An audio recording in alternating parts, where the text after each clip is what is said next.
evening, everyone. Welcome to the Select Board meeting. Tonight is the 7th of June. Okay, just open it. See if I can read this. This meeting hearing of the Ayer Select Board will be held in person at the location provided on this notice. Members of the public are welcome to attend this in-person meeting. Please note that while an option for remote attendance and/or participation via Zoom is being provided as a courtesy to the public, the meeting hearing will not be suspended or terminated if technological problems interrupt the virtual broadcast, unless otherwise required by law. Members of the public with particular interest in a specific item on this agenda should make plans for in-person versus virtual attendance accordingly. This meeting will be live on Zoom and Channel 8. The public may access the proceedings by joining Zoom meeting ID 897-9080-0793 or by calling 929-205-6099. For additional information about remote participation, please contact Carly Antonellis, Assistant Town Manager at atm@ayer.ma.us or 978-772-8220, extension 100, prior to the meeting. If I could ask everyone to stand for the Pledge of Allegiance. I pledge allegiance to the flag of the United States of America and to the republic for which it stands, one nation, under God, indivisible, with liberty and justice for all. Thank you very much. All right.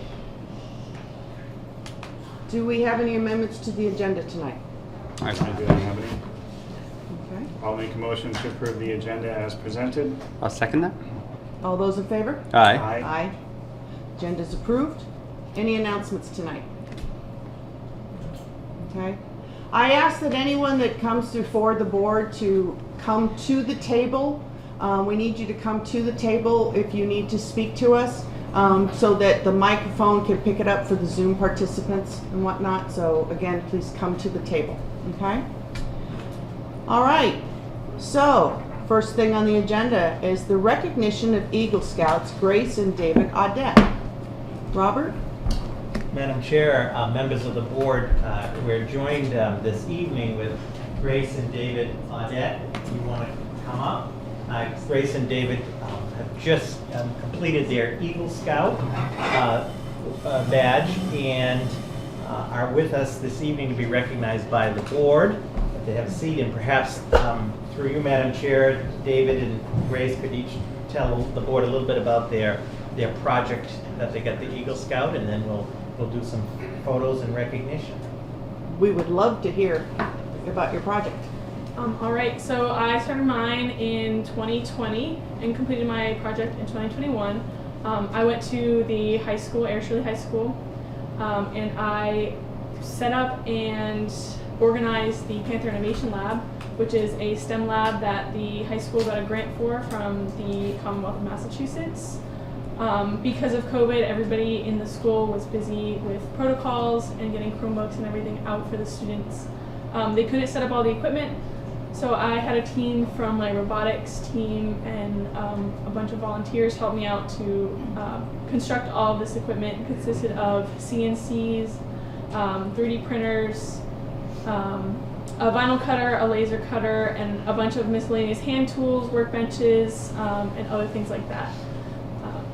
So completed that. I fundraised as well. I raised $1,100-ish to donate additional hand tools to the lab that weren't included in the grant. And that was my project. Nice. So I started mine in 2019, finished in 2020. My project was to build a couple of benches for Loaves and Fishies over in Devon's. They were getting a new awning for outside of the building, that doorway there, so people usually line up at that spot, so I decided to build some benches to put there so people would have a place to sit. There's not much to it besides that. Got a bunch of people from my troop having help me out. Well, I think that's excellent. But don't undersell what you did. Because, you know, even the simple bench to sit on does a world of good for somebody. So I think this is awesome. You both saw something that needed to be fixed and you jumped in and did it. And that kind of thing does wonders for everyone. So thank you so much. That's wonderful. Congratulations on your achievement. Thank you. Did you guys want to add anything?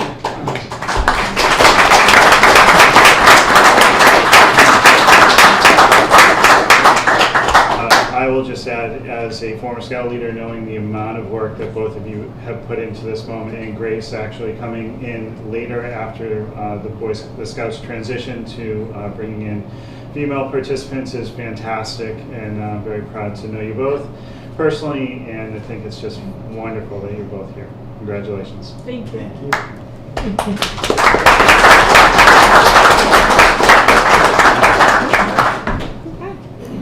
Robert, did we have anything else for them, or? We would like to, Madam Chair, do a picture of the board with Grace and David, Mhm. and I'm sure you have no issues if we would post that on our Nope. town website, Facebook, and so forth. So why don't we do a nice Do you want to photo? over there? Should we be in front of the flag? Which is a better background? The big air purifier? We get to try with the flag. Yeah.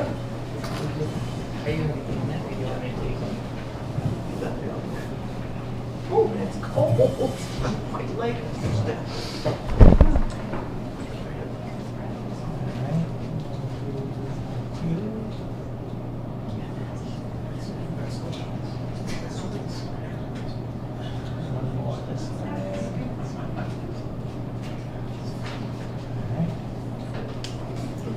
Excellent. If you look over there, Congratulations. the paparazzi, you gotta watch where they go. Yes.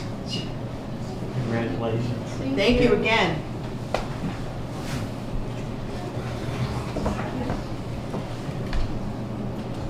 All right, next up on our agenda is the recognition of Kevin Johnson, the Benefits and Payroll Manager here for the town of Ayer. Kevin, come on down.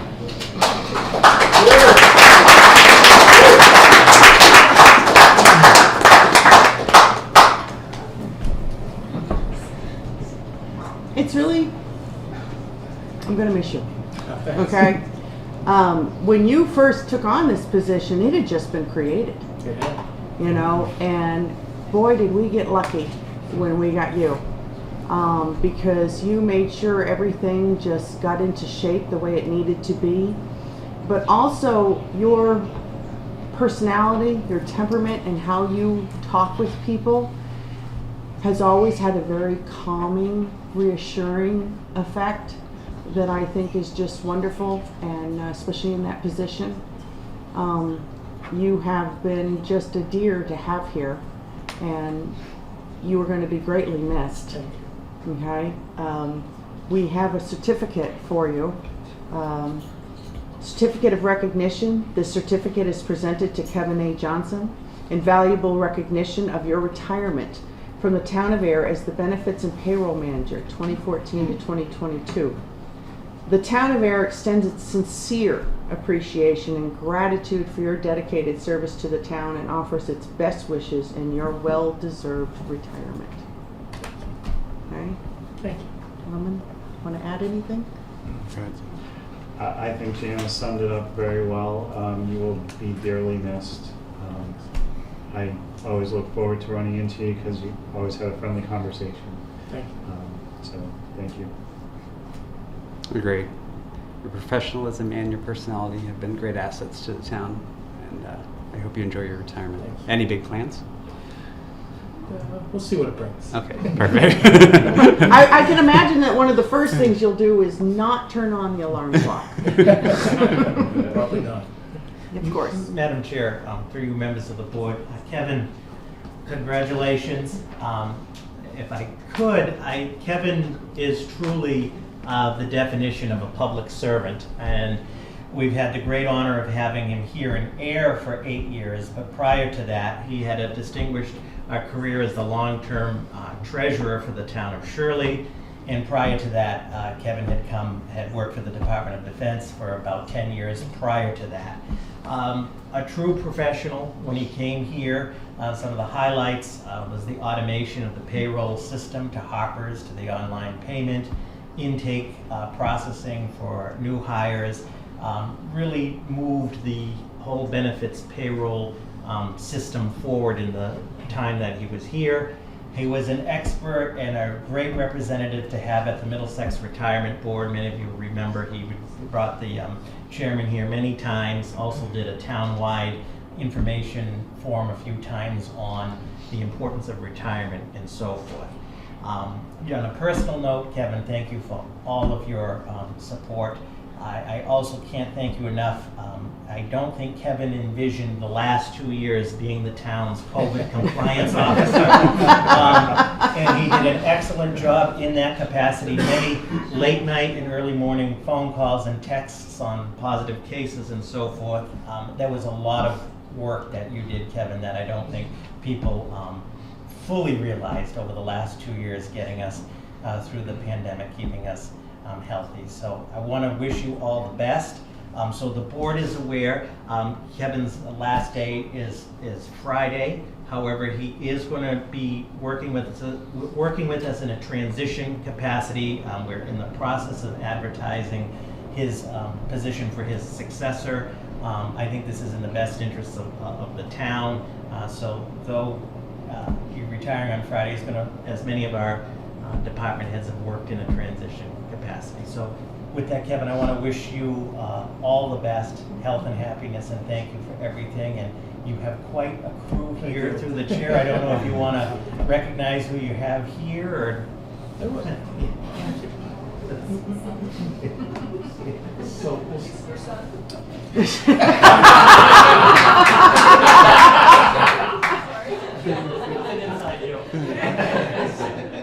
my wife Susan and my daughters Megan, Andrea, Kelsey, and my grandson James, and my sister Karen is here, and my brother Tim. Nice. Would Wow. you like to, could we do a picture with the board? Of course. All right. Thank you. In front of the flag? Robert, why don't you get in there? I know. I'll send you a selfie. Appreciate the opportunity to work here. Thank you. Thanks for everything you've done. Thanks for all the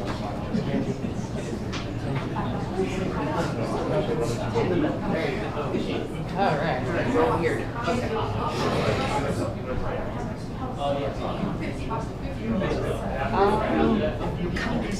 Yep. Let me move that water bottle though. Just get out some. There we go. Paparazzi has arrived. There we go. All All right. Thank you. Thank you. Congratulations. Thank you for everything. Thank you. Appreciate it.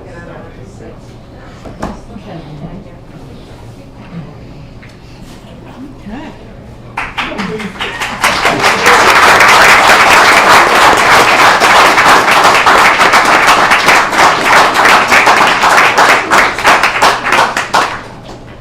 We've been very lucky Yeah. with the employees that we've had around here. So again, thank you, Kevin. All right, next on the agenda, recognition of newly hired public safety personnel. Now, is this going to be a parade style? Well, so what I That would... would have been, you know. There you go. We'd have our own Madam little Chair, jubilee. what I would propose is, we've been discussing that we've had a lot of new public safety hires, and during COVID and the pandemic, it hasn't been possible to have them come before the board and so forth. So this evening, we wanted to briefly have, both for the board and for the public's benefit, to meet some of our new folks that have been hired in the police, fire, and DPW over the last 18 months or so. So what I would propose through you, Madam Chair, would start maybe with the police department, with the police chief. Briefly, we'll introduce the folks that he has here, then we'll go to the fire department, and then to the Department of Public Works. Sounds good. Chief Gill. Good evening, everybody. Good evening. All right, so I'll start off the parade. All right, so I had to go over the list just to make sure I kept track of all the 15 different things that's happened in the department since the pandemic. We've heard about myself and the deputy enough, so we're going to talk about some of the other things that have been going on. So one of the first things that happened almost at the beginning of the pandemic was we promoted Sergeant Andrew Kolarski to sergeant. We also promoted another sergeant earlier this year. That was Sergeant David Lansing. So in January he got appointed to sergeant, and they both came from our patrol ranks. Some of our new appointments that we have, and the first one I'm going to talk about is Andrew Gambrell. He came on in July of 2021, and he came to us from the Sheriff's Department, the Middlesex County Sheriff's Department, and then he went to the academy and then joined our ranks. I think Andrew is here, he's right in the back row there. Stand up, Andrew, just say hello to everybody.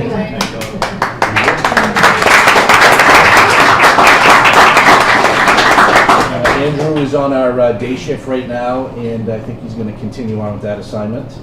The next one that was actually appointed with Andrew is Diosmar Reynoso, and Diosmar is here. There's Diosmar. So he came on again in July of 2021, and he came to us from a security firm that did work in Boston, and they both went to the academy together, and as you can tell, graduated.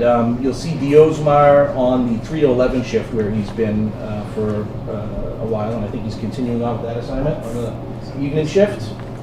The next one we have is Michael Borisk.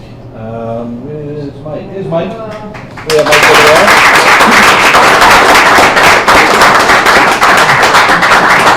So Mike, he was appointed in August of 2021, and he came to us from Stockbridge Police Department, where he was there for about 5 years. Also hired with Mike, we seem to hire people in twos, is Dave Curran. And he was appointed in August 21. And Dave is there. So Dave came to us from the Tufts University Police Department, where he was there for approximately 20 years. And fun fact, went to the academy with Sergeant John McDonald. So there was a connection there already. So two people that aren't here are, we call them recruit officers. We have, and they've just been recently appointed, Recruit Officer Jake Minier.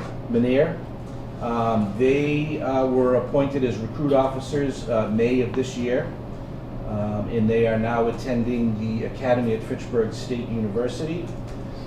Jake is from town here, went through the school system, and as a Fitchburg State University student, he was an intern with us.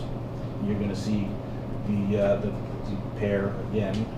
Hired with him was recruit officer Alexia Serpronat, and she started the academy as well in May, and she comes from Fitchburg State University, and she was also an intern.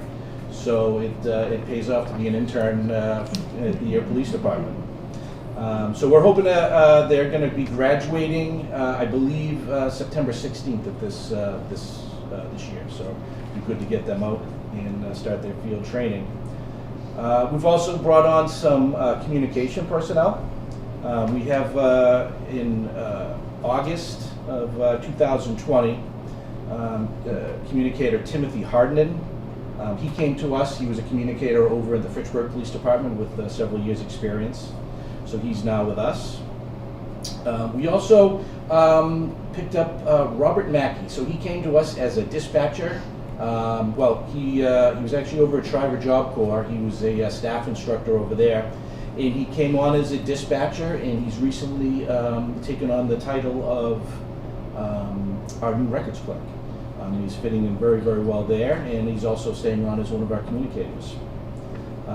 Also in the communications division, we have Mark LaBelle from town here, one of our residents.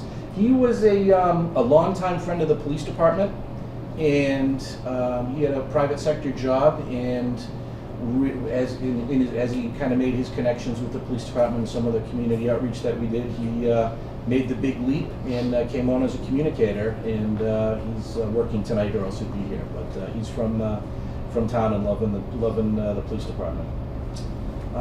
We also brought on, I should say re-brought on, Danielle Hoban.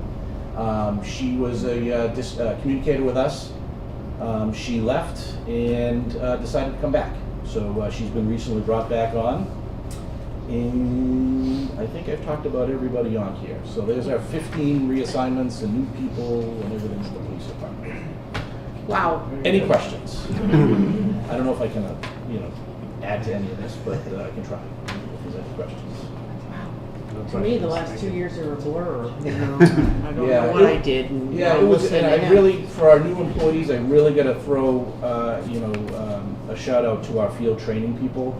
With so many new people that we bring on, we have dedicated trainers that help, for about 11 weeks in all these positions to try and get each individual officer ready for the road to be on their own. So my hat's off to our field training program, both from the patrol and the communications. So. Excellent. Welcome, everyone. All right. Thank you. Thank you, Joe.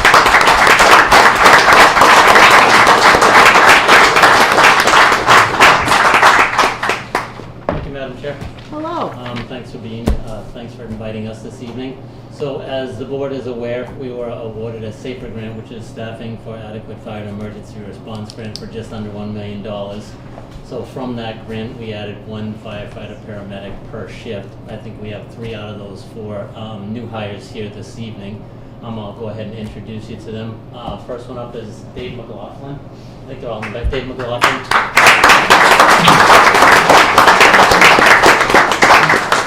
Dave was a member of our call department and a previous full-time member of the Westford Fire Department. The next one would be Drew Broussard.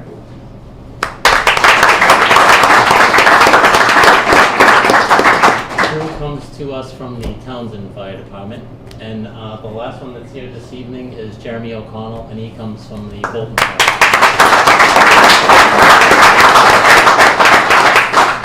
The person that is not here is Rob Henderson. He came to us from Worcester EMS, and he's also a military veteran. He just graduated.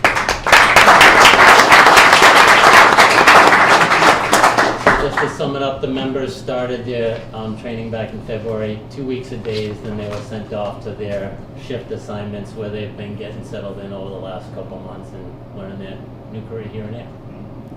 Excellent. Any questions? You guys want to say anything? Probably not. Welcome. Thank you. Welcome. Good evening. Hey, so in Public Works, over the past year, we've had 4 employees join us, and welcome to the team. With us here on Zoom tonight is Kimberly Abraham, and there she is. She's filled the new position of Water and Sewer Superintendent, and she comes to us from the city of Somerville. She was the head water distribution operator there, and previously was with the city of Worcester, and we're lucky to have her on the team. So she's been with us a couple of months now. Since She's still with us, right? April 11th. She's still here. We didn't lose her yet. Also not able to be here is Natalie Goodwin. She took over the new position of Water and Sewer Billing Clerk back in September 2021, and she's been doing an excellent job and enjoying her time with Mona and Pam and learning from them. Jeff DeHorsey is our new water meter reader laborer, and he also joined in September of last year, and he's been working hard learning the water system. He obtained his Distribution 1 water license as well in that since he's been here. And also Tom Bozek, he's the highway utility person. He joined back in March, and his first job was actually rebuilding the catch basin out here by the post office with Bruce and Steve, and he's fit in nicely with the crew down at the highway department. So we're happy to have all of them with the Public Works. Excellent.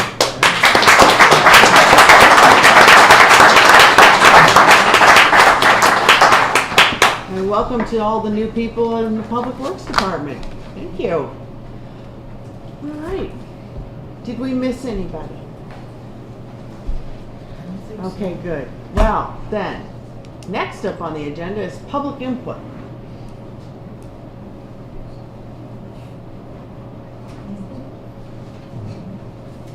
Going once, twice, and gone.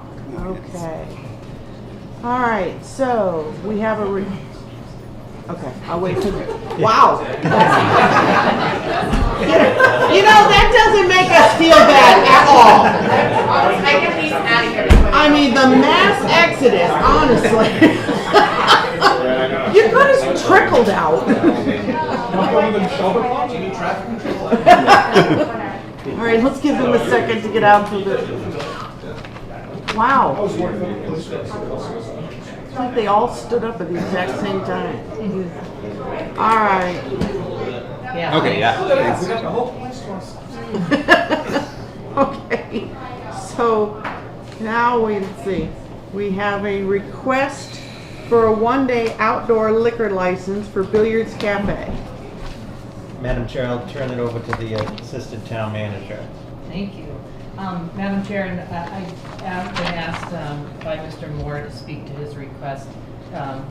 He wasn't feeling great today. So what he's requesting is a one-day outdoor liquor license. They have a full indoor liquor license for a one-day event on Sunday, June 26th. It's going to be in the back of Billiards in the parking lot. They submitted their sketch. I sent it to all relevant public safety folks, Board of Health, everyone signed off on it. So he said he's looking to revitalize the downtown a little bit and do an outdoor event while the weather's nice. So again, all departments have signed off, so I'm requesting that we approve the one-day license. It would be from 10 a.m. to 9 p.m. on Sunday, June 26th for an outdoor cookout type event. June 26th or the 27th? Because there's an email. The 27th, he put originally, but it was a typo, so it's the 26th. He resubmitted the letter. Okay, Yeah. okay, just wanted to make sure. Yeah. All right, so I have no issues.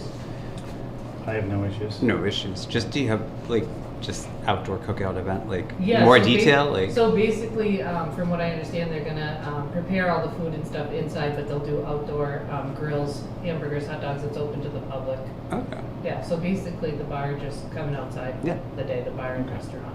Kind of a welcome back. So, Pauline, you have a question? Madam Chair, yes, I do, but I'm happy to wait till you're finished discussing. I may have my answer. Okay. So. Thank you. That was it for me. So. Okay. So if there's no issues. Yeah, I I'm just really interested in it. Yeah, I guess the only question, so looking at the back parking lot, is it going to be a controlled space, I presume? Yeah, for the alcohol will be served in a roped off area, Okay. and it will be served by tip certified wait staff that are, Okay. employees of the restaurant. So you won't be able to meander, Right. you have to stay within the roped area. Okay, thank you. Yep. Yeah, I have no other questions. Okay. So Pauline, did you want to speak now? I would, thank you, Ms. Livingston. My question is simple. I would like to know the reference for the section of Chapter 138 that permits an existing liquor license holder to obtain a special one-day permit. Oh, I'm not sure the exact citation in Chapter 138, but we've done it previously, definitely for other. It's basically because they're altering their premise for the day. They're not going to be in their licensed location. They'll be on their property. So we're just following, precedent by this board in the past. So does, Sorry, no, please go ahead. I was going to say, so does that mean they will not be open indoors that day, right? It doesn't preclude them to do Okay, that. They yeah. could be if they wanted to, depending, it's up to him staffing wise, whether Yeah. he can handle that or not. But in the past, we have been able to just extend the. Yep. Yep. Because didn't we do something like this a few years ago when they tried to they were going to try to start an annual town fair or something? I don't recall Do you that, remember that? Maybe it might have No, been right that's before you okay. got on the board. possibly. Yeah.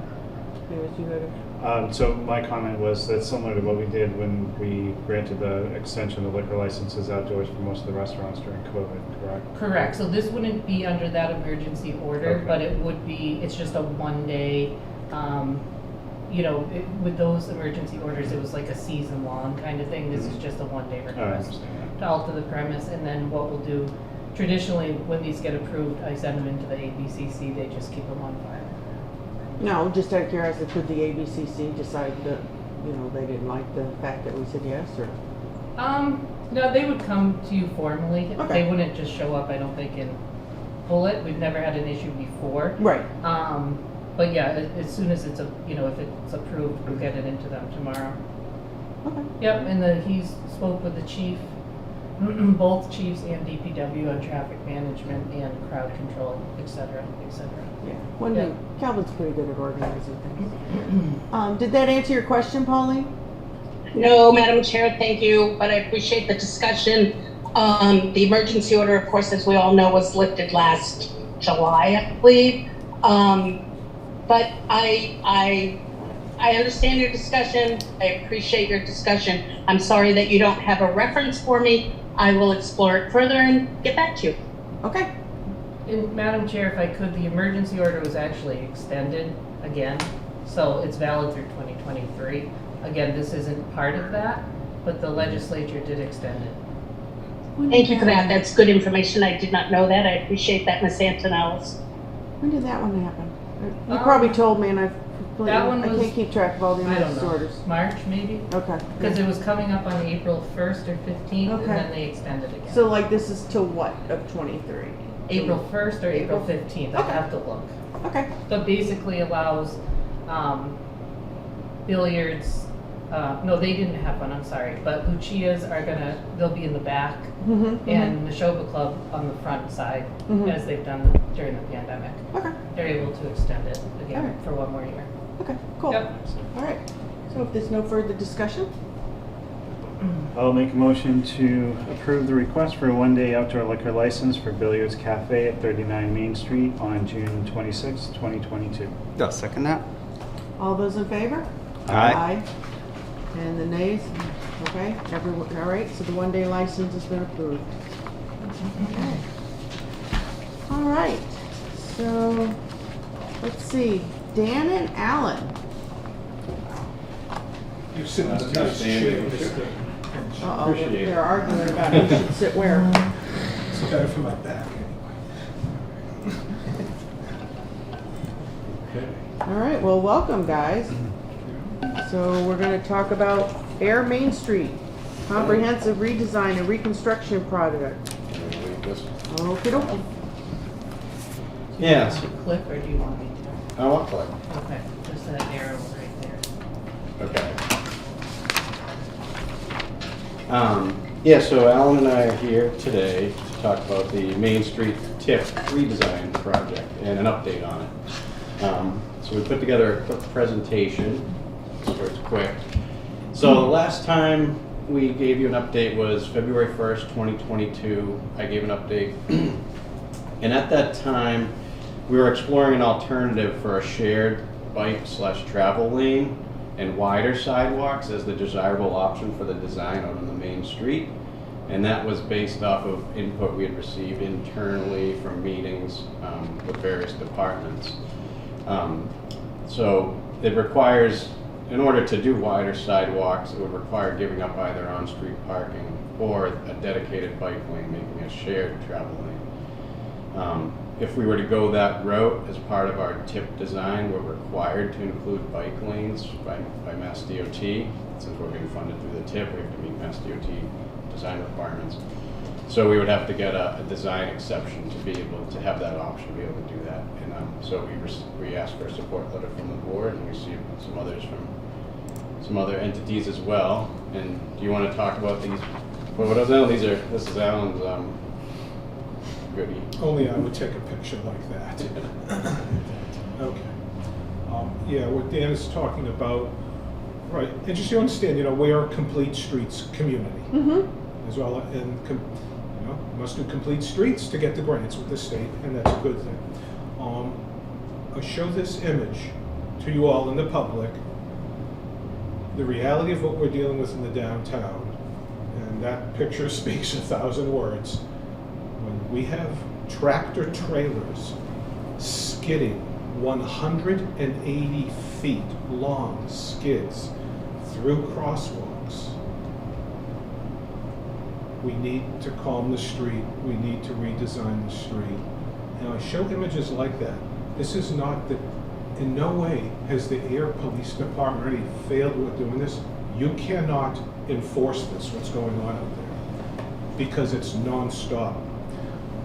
The only way you can start to make this street livable, and frankly, this is what's really destroying the economy of the downtown for potential new things. During the daytime, it's very brutal and barbaric down here on the street because of the intense trucking speed and all that. The roadway is designed almost like it's hard to go 25 miles an hour. It actually is, because it's just the way the thing is designed as an open straight chute and nothing. This new road design, what we're going to do, and Dan will get into it, you know, narrowing the lanes with the new bike lanes, on-street parking, doing bump outs on the crosswalks, and other really important things at the intersections. We'll show you all. This will design the street. So if you are a tractor trailer, you know, coming up over that bridge where you got to get speed going, and you get over the crest of that bridge, and you start coming in the downtown, you're going to immediately realize, I can't move this vehicle faster than 25 miles an hour through it. I literally can't because of the way the road is designed. This is what we're going at. Never again for future will they see a picture like that in this downtown.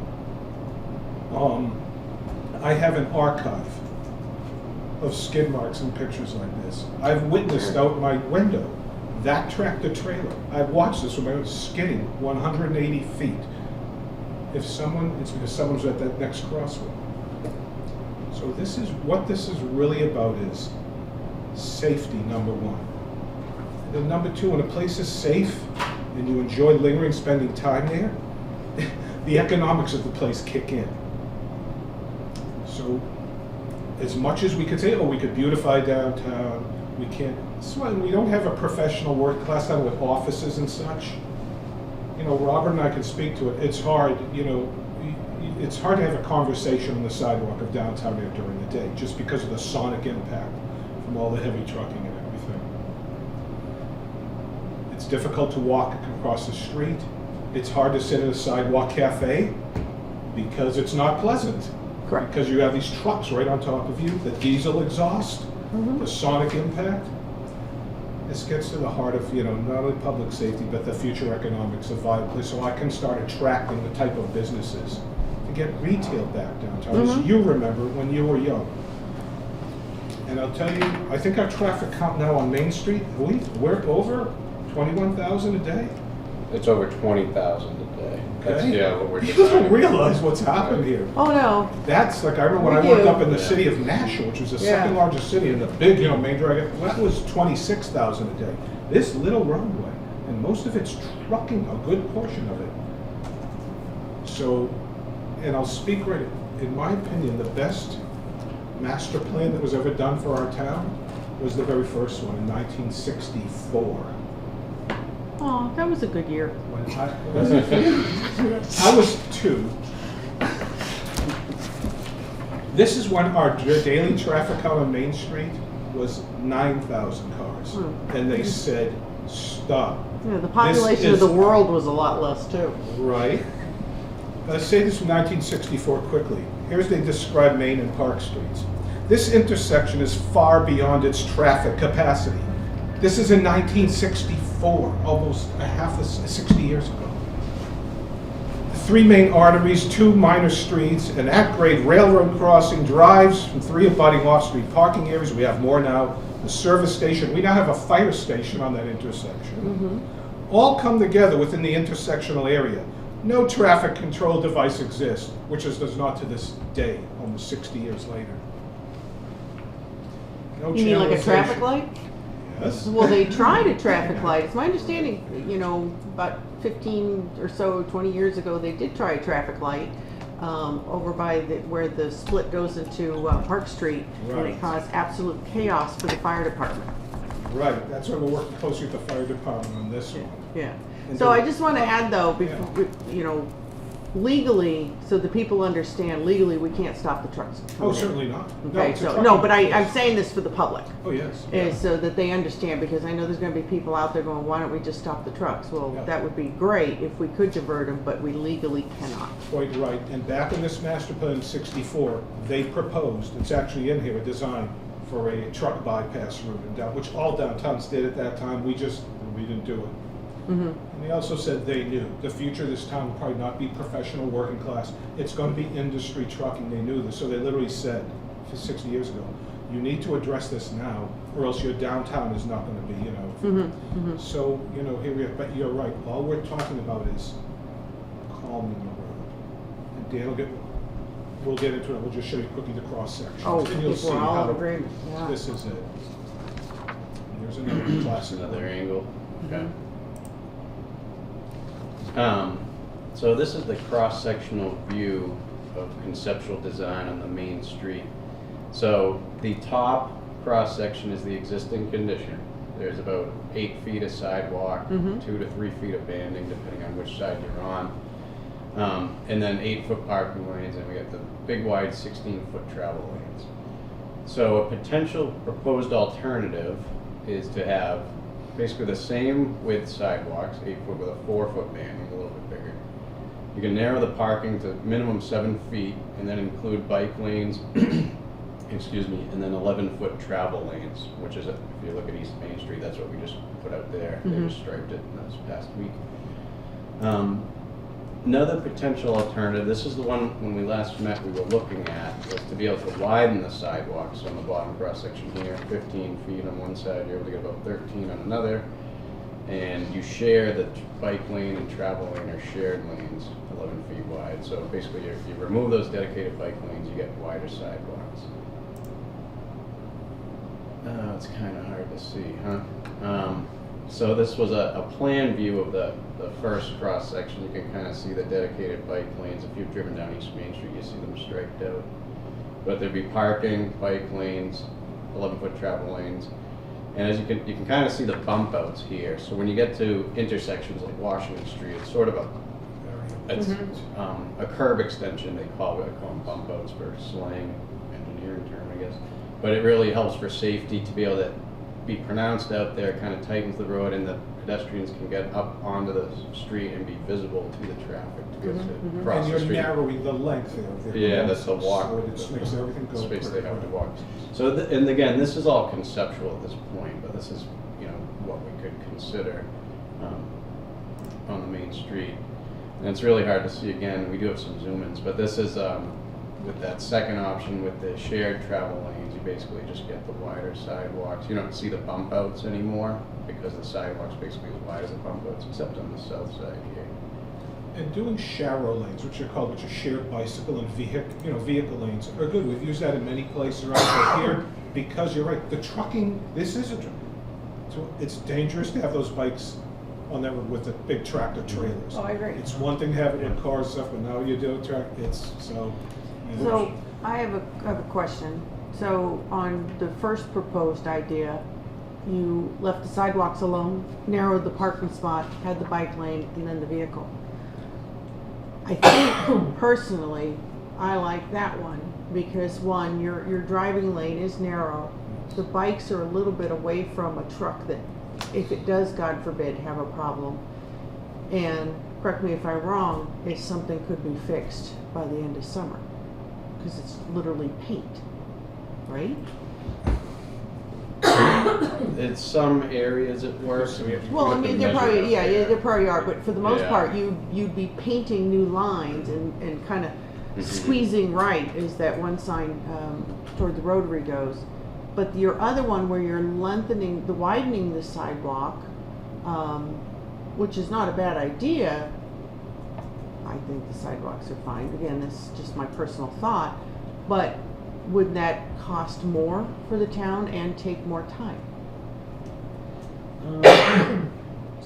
It would, I don't think it'd be a significant cost. I mean, and I think ultimately what the town wants for the downtown, we really should have designed to and you won't always want to think about cost, but kind of keep it in the background a little bit when you, because it's the downtown, it's going to be for one generation long. But it would be a little more expensive if we're doing a cement sidewalk in that area as opposed to just paving it. And, I mean, it's a curve, but I don't see it as being significant of a cost to change the material.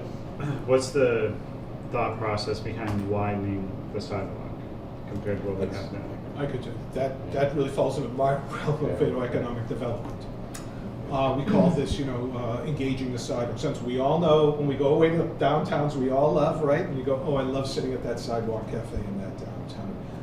The sidewalks, the more you can do cafes, have little music. In other words, when you go to the Newburyports of the world, when you go to this place, it's that sidewalk life that makes you want to stop, say, God, let's pull over, let's spend some time here and go. We have the opposite in downtown area, and that's right. But the reality is, and I've gotten the reality thing here because you're right. It is the heavy. That's not going to change. It's a heavy trucking route.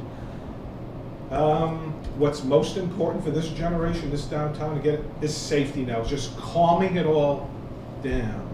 100%. More even so than having wider sidewalks. What's more important is narrow those lanes. So the tractor trailers and all these things, you just got to go slow through here. And at least the place is safe, it's less barbaric, and we can get going. We can deal with other things on sidewalks, but it won't be the same. Like, you go to downtown Nashville, you have 25-foot wide sidewalks. That's where you have that big outdoor restaurant sign. That won't be our situation here. And that's unfortunate. If they had done the truck bypass route 60 years ago, we might have been able to do it, but they didn't. And this is the reality of Lazy. Well, hey, decisions were made. I got a question. What about if you were to right now do the painting, getting everything narrowed, while coming up with a new, as far as the plan is, look at him, he's all excited about sidewalk. Coming up with the plan about the new sidewalks and then being able to present the cost and whatnot. But meanwhile, what we've done is started to calm things down immediately. This is known as tactical urbanism. Great book by Mike Lydon, good friend of mine actually. Tactical, where you can do these temporary, which are not expensive and they're not permanent, but they function to start doing, getting people conditioned to say. Right, and then that gives you time to then, get everybody ready of like, okay, we're gonna create this whole new downtown experience. Yeah, and we may be able to, I'll have to measure it out there, but I know where the canopy is at the billiards, it's a little tighter there, and so I think you might be off by a few feet. And I think, we like you said, right now we're at 8-foot parking lanes, we'd have to narrow those to 7.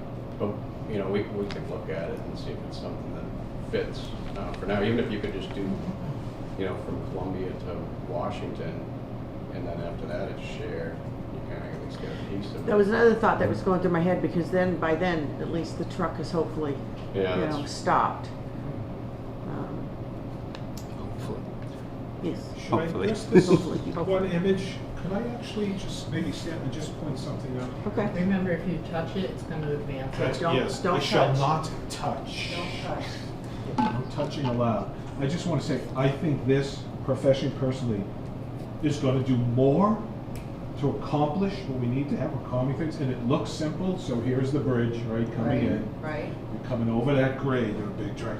Yeah. This island right there on that bridge, that will do more to calm everything down coming off that bridge than anything. If they do that little race, and this is what they're for the engineer, this is brilliant, genius, and in my opinion, I don't care if we did nothing else. Do that. Coming off and in that Paint it or bridge. build something? I think it should be a raised island to Okay. really make it okay, to let them know you'll come over that crest, you will see that, and you go, oh my God, because you're narrowing that lane right there. Also, I just point out, Columbia Street is this crazy wide street, the way it opens up, right? This will really get me. You see that red line? That is the existing curb line. And that's why you see tractors coming here and people just swinging on that corner up here. I know. I come Here, slow down and creep around. Here they're gonna bump, and when Dan talked about the bump outs, they're bumping that curb out, so Did I? Oops. Yeah, there we You go. barely touched it. Every time. All right, but there you see that, and the new crossing, you're tightening that up. And then the sight line, I saw a woman out here just this afternoon. The poor woman pulled her car out, she was just trying to pull out here. No one would stop, and she just kept edging her, and it was really dangerous. Oh, you can't see anybody coming off the bridge, Right. and if the glare is in your eyes, because I Right. come that way every morning, it's And horrible. also moving the crosswalk right now is in front of Town Hall, right at the front door, and this is when it's caused, this is, I think, to move that, eliminate that crosswalk in front of Town Hall, you move it where it should be, right up at that intersection.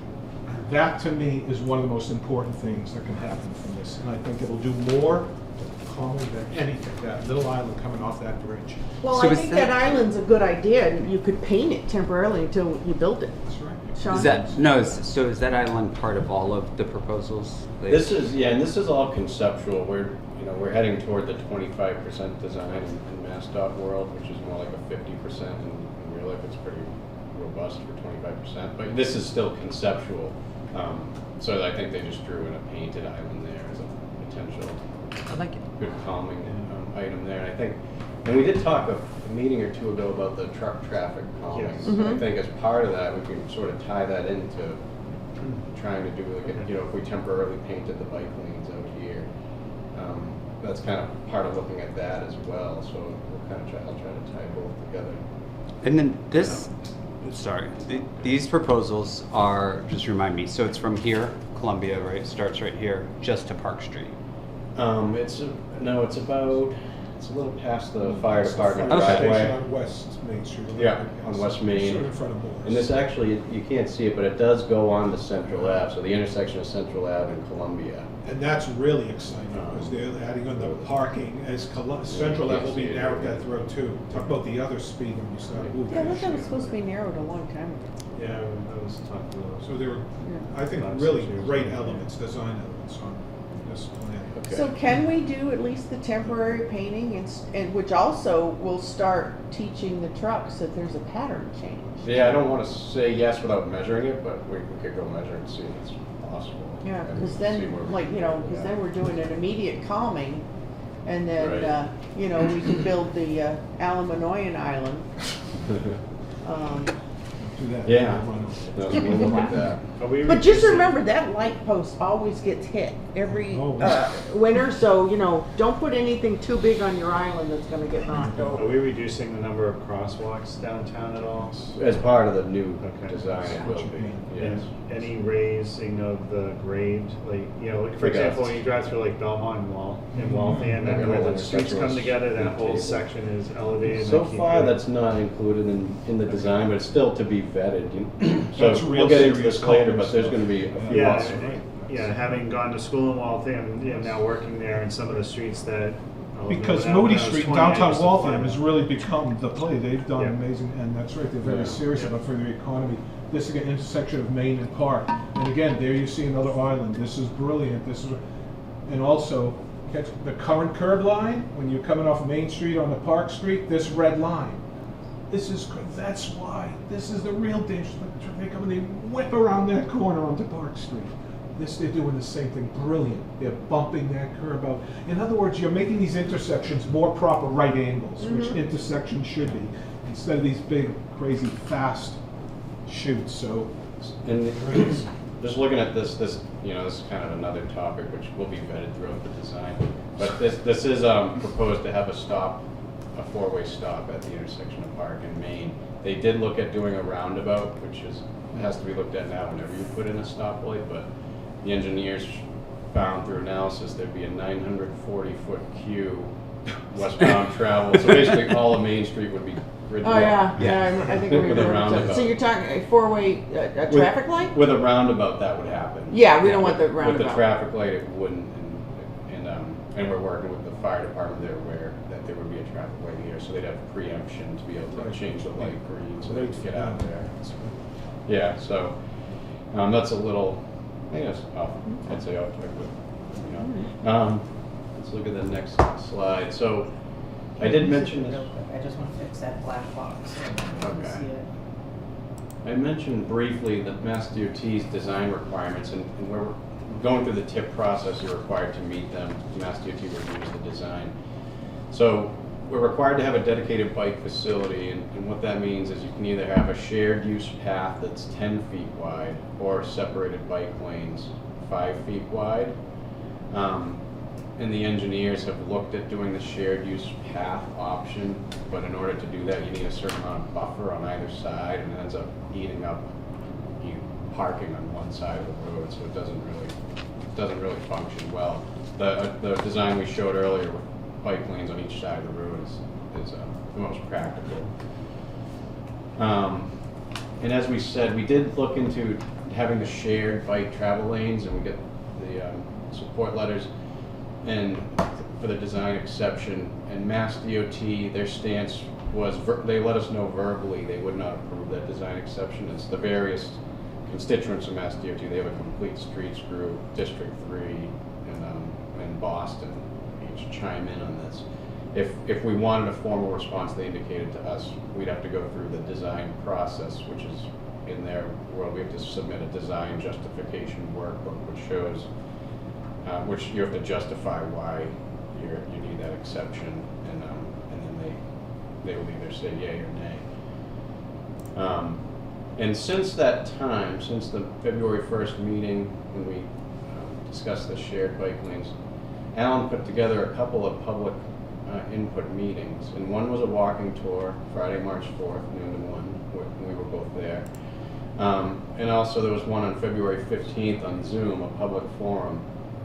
And attendees from those, there was a variety of stakeholders. We had downtown business owners, residents. We had the Friends of National River Rail Trail, We town invited the departments. bicyclists. Yeah. And basically the outcome, the main comments, there was a strong desire to maintain the on-street parking and to have the dedicated bike lanes. And in describing, the reasoning for wider sidewalks, there wasn't so much of a desire even after the attendees heard that. So, based on that public input, the recommendation is to move forward with the design alternative, which includes the dedicated bike lanes, which is the one you mentioned you like to, Janice, on each side of the road. And so we could instruct our engineers to move forward in that direction. And let me get to the next page to kind of show you. There is, where I have the asterisks here, there would be a chance for public input for the design. So if our engineers were to move forward now with the design of dedicated bike lanes on each side, then in July they'd be able to submit the design justification workbook to Mass DOT for that design. And it usually takes a couple iterations to finally get that approved. And then probably around September, Alan and I could have a public informational meeting leading up to the 25% design to get input from the public on how they want the Main Street design.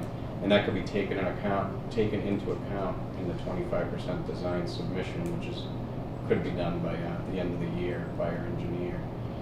And then Mass DOT gets several months to review the 25% design submission, all the various groups. So probably in the spring of 23, we'd have a 25% design public hearing, which is also another opportunity for public input on the design, on the 25% design at that time. I think that covers it. The reality time-wise, though, the funding we're pursuing for this is TIP money, federal money that goes to the Regional Planning Commission. Mm-hmm. They have a process. Right now, we're slated on that process for this project, funding 2027, 5 years from now. Wait. Okay? We're prepared. I've reviewed the scoring criteria. I did this. We should have gotten a higher score. I'm going through that right now with Dan and all. And we're going to put together a little group, and we're going to start attending these meetings and advocating and lobbying to accelerate this project, and when they're going to fund it. So that's where we'll probably need some help down the line, because to wait 5 years and more to deliver this is going to be tough stuff on the downtown economy and everything we're trying to do, downtown to town. So we need to get more aggressive and start really lobbying to accelerate that funding schedule. Question, correct me if I'm wrong, the COVID money, whatever it was called, The ARPA? ARPA? Okay. thought it was ARPA, but I was thinking of, ARPA, so. Anyways, wasn't that also for infrastructure? Madam Chair, the unfortunate part, it is for water and sewer infrastructure. That's right, But okay. streetscape, roads, and bridges are exempt. So Okay. unfortunately, Okay. ARPA would not be eligible. Okay, yeah, that's right. I knew there was a catch, I And this is couldn't the remember schedule what it because was. we're pursuing the tip money, through the Federal and Regional Planning Commission. If town meeting also decided, maybe we'll just bond, the $4 million and do the project ourselves for our town and make it happen now. Right. Right, that is It's all another depends, option. right, on, And at that what the point- town wants to do. I don't think there's anything more important than making your downtown, your hometown safe, and usable, and economically viable. It's early, but there it is. All that you see out there, the whole infrastructure was last constructed in 1983. So it's been about 40 years. Yeah, I know, thank you.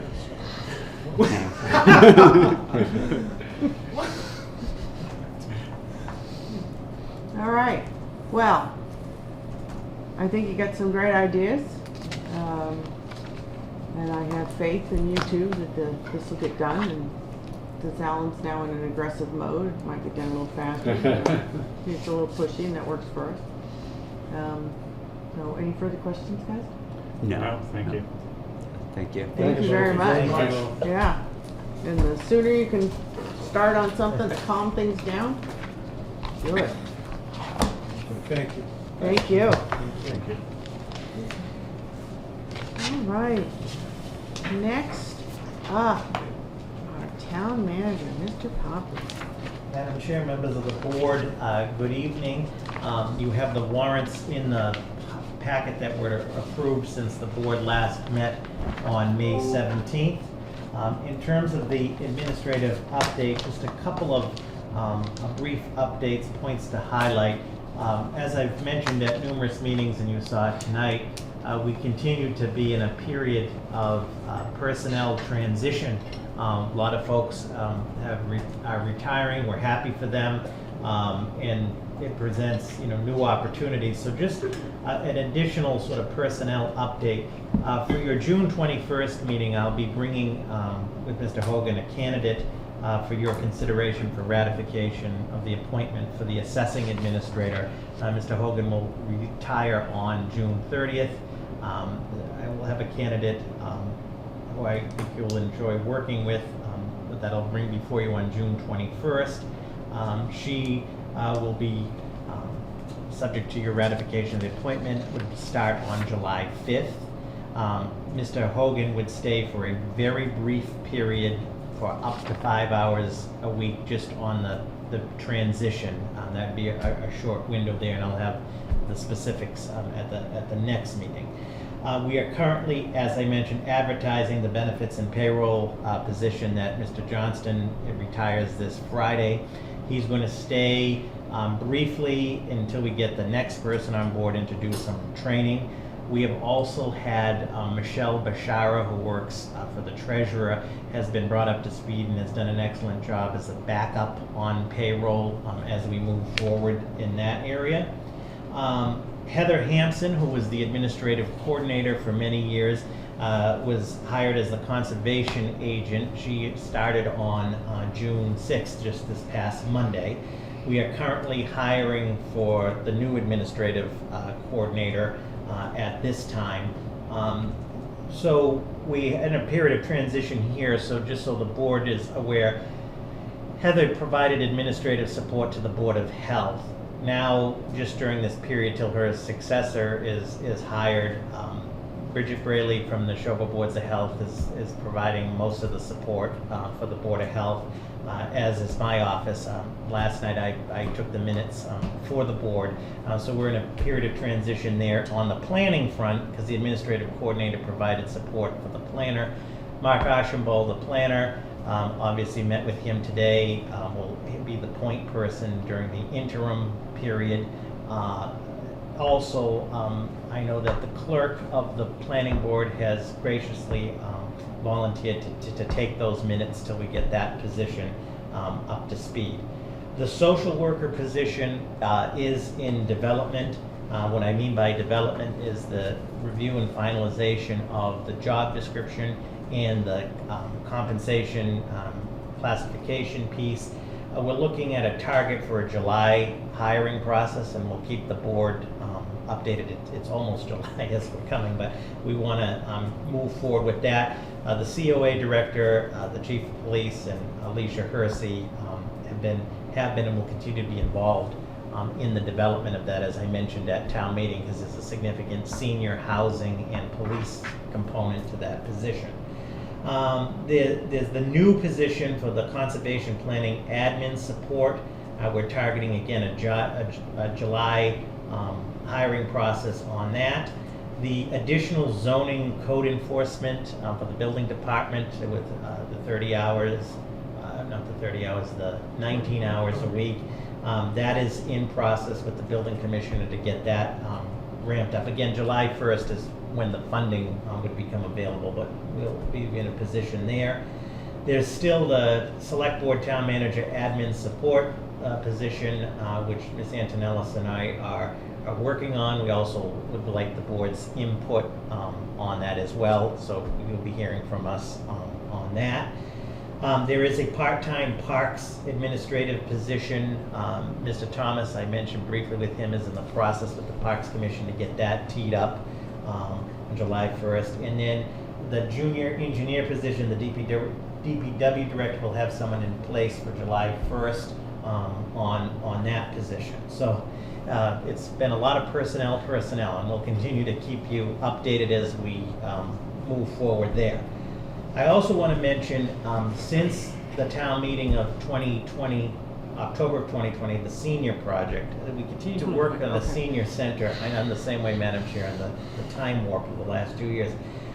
The senior center RFP is due this Friday, June 10th at 1 p.m. We issued an RFP to try to, the biggest challenge with this project remains a viable, realistic site.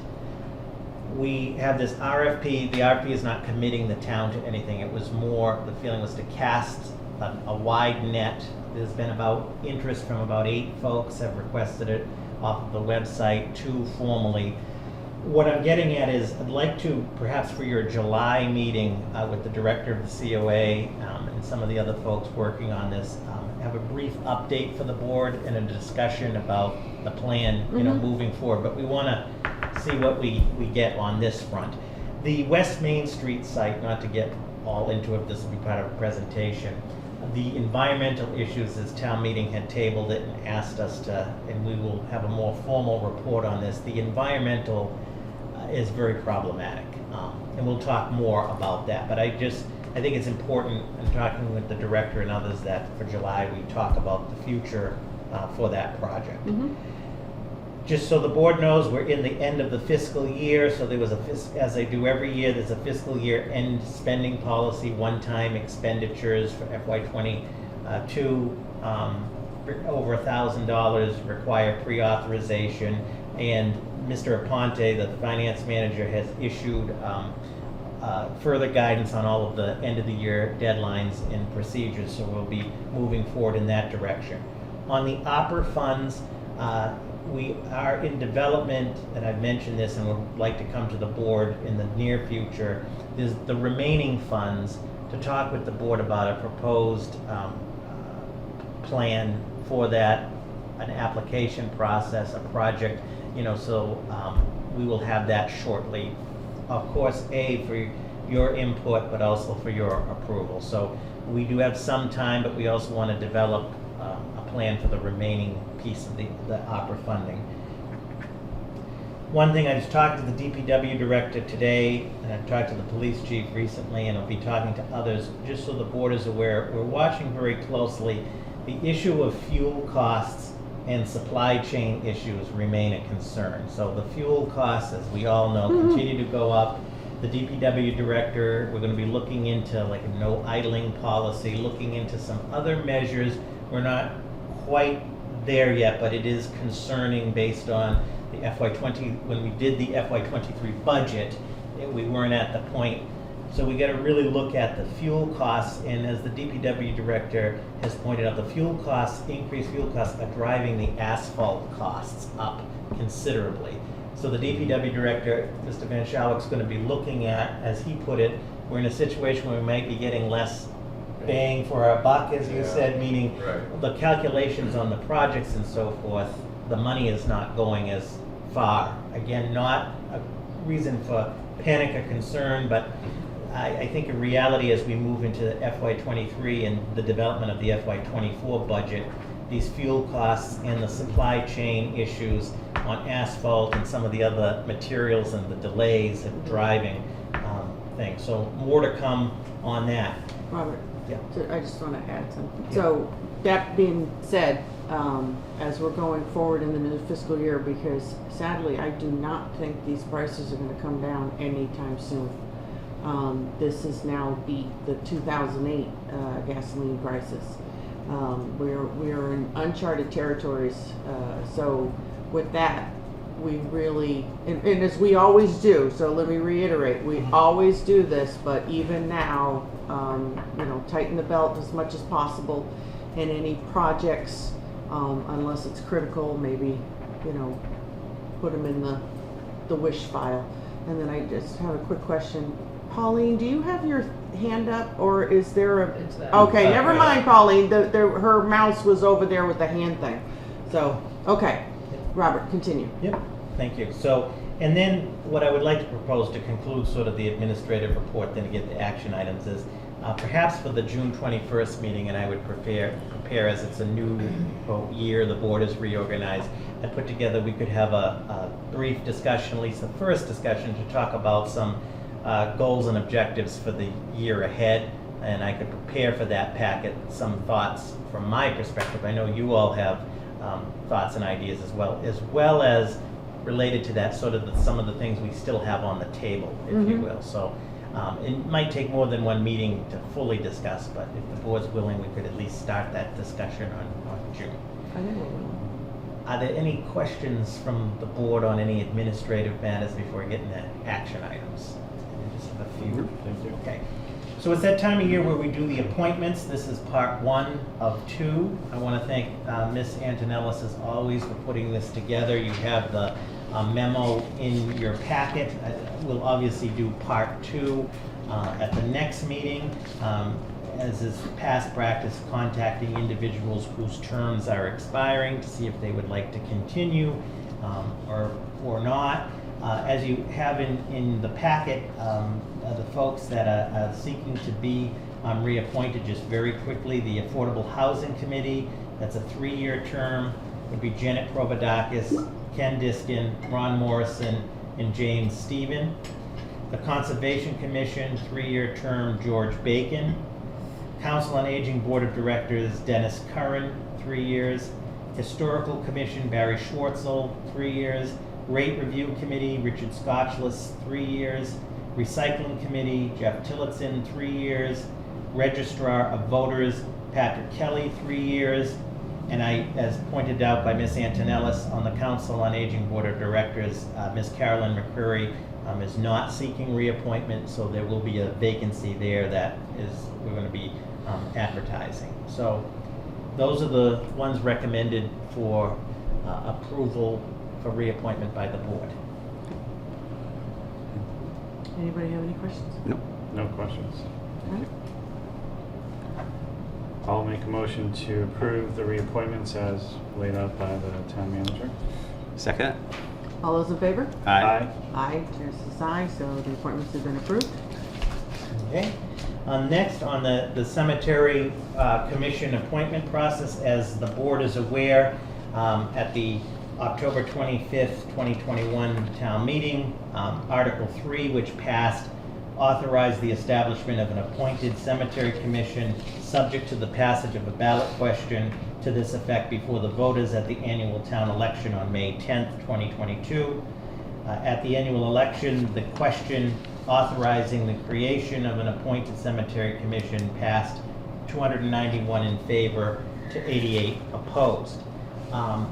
So what I'm proposing with the transfer of the cemetery in your packet, And this was also in consultation with town council, because it's not every day that you create a cemetery commission, as a process moving forward. So there are 3 members of the commission, is 3 members. They're appointed by the select board.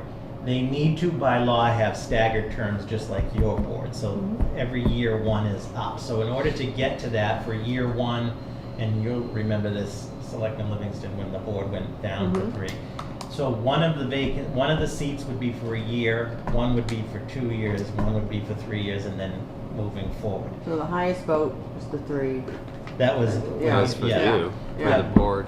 Yeah. Right. But this is So- gonna be us, just. Yeah. So in this appointed case, so what I'm proposing is that the town would publicly advertise the opportunity for the 3 seats, starting tomorrow, June 8th, for a deadline of June 24th. The advertisement will post it on the website, the town's social media, the exterior town hall posting board in town hall, open to any other suggestions to get that out there. The only requirements is interested applicants have to be at least 18 years of age and a resident of Ayer. Those are the only legal requirements. The applicant should send a letter of intent, and when we say letter of intent, it can be an email or whatever folks are comfortable with, to the town manager's office by the deadline of June 24th, indicating their interest in serving on the commission. And then what I'm proposing is, as it's appointed by the board, that all applicants will appear before the select board at a duly posted meeting to be interviewed by the board and considered for appointment. And I'm proposing, as I put in the packet, you could, for your July meeting, do that. And then everybody that applies is willing to come before the board, introduce themselves. After that, the board asks questions, board deliberates, and then it's a simple majority. And the board will have to decide, that's the one piece, who would get the 1 year, the 2 year, the 3 year. That's what I'm proposing, for the process, and then moving forward, the board would be doing, the reappointments as you do for many of the other boards and commissions. The final piece is that the Cemeteries Commission, because folks do have asked, what does the Cemetery Commission do? The Cemetery Commission is basically responsible for the policies of the Woodlawn Cemetery, setting the rates and prices, maintenance issues. They're stewards of it. Mr. Van Shalwick, as the DPW director, is sort of their staff person, would be working with the commission as it's under the DPW. So that's where we're at. For tonight, if there are any questions from the board or anything you wanted to change in the process, otherwise we'd be looking for your approval for the process, and we'll move forward. Sounds good. And when Yeah. you advertise it, you're gonna put a description Yes. of what it is. Yep. Just try to make it, friendly, and please come and help. Yes. So, Yes. Fun. Not grave digger. Well, And just to be clear, Madam Chair, just for the that record. actually might get a lot of people, because they would be like, oh, that sounds fun. And there is, for the record, just to be clear, that we've already received some unsolicited emails and so forth inquiring about interest from various residents, some of them new, so we're looking forward to this opportunity for the residents. Yeah, sounds good. Yep. You don't necessarily need a vote per se, whatever the will of the board is, if there's no objection, we'll proceed with that process, sir. Did you just want to make a motion? I'll make a motion to approve the proposed cemetery commission appointment process. I'll second that. laid out. All those in favor? Aye. Aye. Chair says aye. Okay, thank you.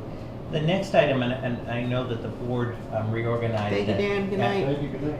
Reorganized at your last meeting, and I just put in the packet just to talk with the board about your select board committee assignments for FY '23. And as you have right now, the representative to the buy board is Selectman Hood, representative to capital planning, and the chair, Selectman Hood. The OPEB Board of Trustees is Selectman Copeland. The Rate Review Committee and chair is Selectman Livingston. Affordable Housing Trust, Selectman Copeland.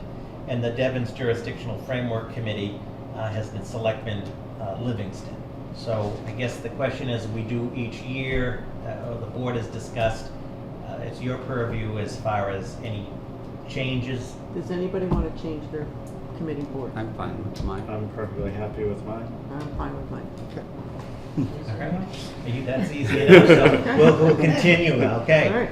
All right. The next thing, just to get on the agenda, as it is summer, and I don't know if it has to be, it doesn't have to be a decision tonight, but is this board's summer meeting schedule. For the last many years, the select board has often considered a summer meeting schedule for the months of July and August, where the board has met once in each of those months. But I must say the board has always been willing and will always meet, and it's appreciated if there's emergency business, time-sensitive business, or the need for an additional meeting. So I just wanted to get this on the radar screen. I obviously have another meeting June 21st, but to be looking, if the board wants to proceed in that direction, to set a meeting for July and for August. So currently, the dates for July, if we go regularly, is July 5th and July 19th. Yeah. So it'd be right after the holiday. So, I mean, Yeah. I don't know how many of you are going to But did we be do- hungover. Well, So Not so hungover. normally what we've done third week? is like the third week. Now, sometimes we can't meet on that Tuesday because the planning board has been there, so I don't know if maybe when we come back on our next meeting, we could fine tune these dates. I think. I'm okay with a Wednesday, if we need to meet on a Wednesday. Yep. The third I'm fine week, with are you saying? Yeah, Yeah. the 12th. Yeah, The Oh, the 12th. 12th or the 13th. The 12th is Right. a Tuesday. so, Yeah, the planning board will meet the 12th. And then okay. the Is there anybody- 13th, that should be okay. Yeah, because the ZBA would be what, the 20th? 1, 2, If 3, we- yep. the Yeah, 20th, okay, so, yeah. so let's double check the 13th, our personal calendars. Yeah, And yep. also the town calendar. Yep. Does that sound good? And then we'll make the formal decision. Yep. And then August, Would be the the 16th. current dates or- is the 2nd and the 16th. Yeah, so the 9th. Or The 16th is in the middle of the month. Yeah, pretty so much. Maybe actually, we keep could that just one? keep that one. Yeah, that I worked think out. that's what Yeah. you did last year. Yeah, that one worked out perfectly. So yeah, we'll keep this, definitely keep the 16th, Yeah. the normal schedule, and then we just need to double check the July. So, just for the town calendar, because I have it here, it's open that night, the 13th, I can tell you that now. On the Okay, town side. all right. On the You town guys side, need to but check. yeah. Does anybody, I can make both those days work. okay, I think they work, both work for me. do you want to go ahead and vote now? I mean, if something comes up, we can always, Yeah. but we can start getting the word out. Do we need to vote on it? Motion Yeah. on it? Okay. Yeah. I'll make a motion to set the select board's summer calendar for meetings on Wednesday, July 13th, 6 p.m. and Tuesday, August 16th, 6 p.m. Second. All those in favor? Aye. Aye. Chair says aye. Again, as a reminder, if needed, the board will meet. Okay. All right. All right. Thank you. And then the final item, Madam Chair, members of the board, was a request from the town moderator, and I put in your packet, and I do see that the moderator is on Zoom, that the status of the Finance Committee membership, and more of a communication to the board, but the town moderator asked for this. The screening committee met on Wednesday, June 1st, which I believe Selectman Hood was the representative to, and recommended to the town moderator the following individuals be appointed to the Finance Committee, which the moderator has subsequently appointed: Mr. Sebastian Cordova, Mr. Patrick Diamond, and Mr. Kurt Brazakowski. These three appointments, along with the current FinCom members of Mr. Mark Smith and Mr. Lou Conrad, constitute a full Finance Committee at this time. And through the chair, I don't know if the moderator. Mr. Moderator, did you want to add anything? No, thank you, but very much, great. Thank you very much, Robert, for making this announcement. I'm very excited that the Finance Committee is now back in full force. Excellent. And Madam Chair, members of the board, unless there are any questions, that concludes my report for this evening. Thank you for your time. So I tried to kind of jump in earlier when you were talking. So when you first began, you were talking about, all the employee turnover that's been going on and whatnot. And I just want to thank you. I think these two can add something. I think I can also say it for them. I want to thank you, all of you, for all the hard work you guys do. Not just the two of you, but the rest of the employees in this town hall that have stepped up to the plate on numerous occasions to fill in when needed. And I think that it's not only does that show that we have good employees here in this town, but also that there is a good team within this town. And I hope that the residents of this town recognize the decent people that are in this building, the DPW, the fire station, the police station, and how they really do love their job, want to do well, and are very professional and hardworking. So again, thank you so much. Thank you for those kind words, Madam Chair, and thank you to the board for your continued support. Did you guys want to add anything to that, or? No, I think you pretty much hit it. Okay. All right. Pauline? Yes, good evening again, Madam Chair, and I want to say it's been a great meeting to listen to. Can you or can Mr. Tillotson perhaps share with us what the terms are for the 3 new appointments he made recently? Oh, that's a good question. Jeff, are you still on the line?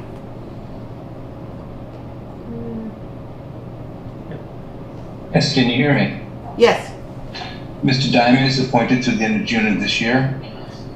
Mr. Cordova is appointed to the end of June of next year, and Mr. Peskowski is appointed to the end of June of 2030, year out. It would be 2025. Thank you very much. Any other questions? Nope? Okay. All right, with that. Sorry, nope, thank you. Okay. Ooh, there she is. We see you, Pauline. Oh, yeah. We don't normally see you. We see you this time. Oh my goodness, I don't know how you're supposed to be seeing my ceiling, but that's unusual. But I tried to get a new picture of some pretty flowers, but I couldn't figure out how to do it. I'm so sorry, but I will. Anyway, thanks so much, Janice. I All appreciate right. it. Have a good night. You as well. All right. Any new business select board questions? No. Done, thank you. All right. Oh, we don't have any meeting minutes tonight. No. Why? Because I'm so Oh, busy. yeah, okay. No, Yeah. no judgment. Just Yeah. it threw There me. you go, I'm so halfway. sorry. Oh my God, I feel Yeah. so bad for even asking. No, there go halfway done. That's hilarious. I was completely thrown. Like, wait a minute, something's missing. So, all right. Well, if there's nothing else, I make a motion to adjourn. I will second. all those in favor? Aye. Aye. And the chair says aye. Good night, everyone.